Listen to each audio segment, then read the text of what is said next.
when a real life doesn't follow a plan. This is me going from 60 kg to 54 kg in 90 days, day 1. So இன்னைக்கு சேலஞ்சோட டே ஒன்னுங்கிறதுனால as I plan I went for cycling in the morning.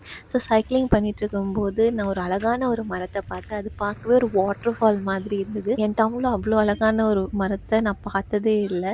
என்னோட camera lens கூட அதோட அழகை capture பண்ண முடியல. நான் அதை பண்ணிட்டு இருக்கும்போது ஒரு பாட்டி அழகாக வந்து நானும் வந்து நிற்கிறேன் அப்படின்னு என் கூட வந்து நின்றுக்கிட்டாங்க.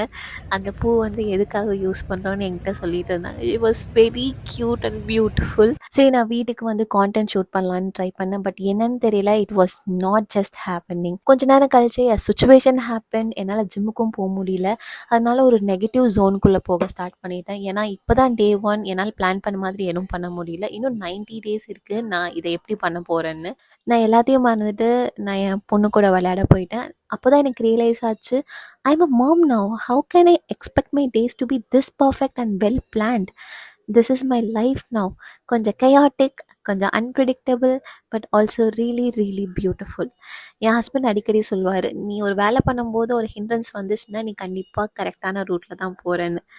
ஸோ நீங்களும் பார்த்துட்ருக்கீங்கன்னா உங்களுக்கும் ஏதாவது ஹிண்ட்ரன்ஸ் வந்ததுன்னா ஞாபகம் வச்சுக்கோங்க, நீங்கள் கரெக்டான ரூட்டில் தான் போயிட்டுருக்கீங்கன்னு. This is me going from 60 kg to 54 kg in 90 days. See you tomorrow.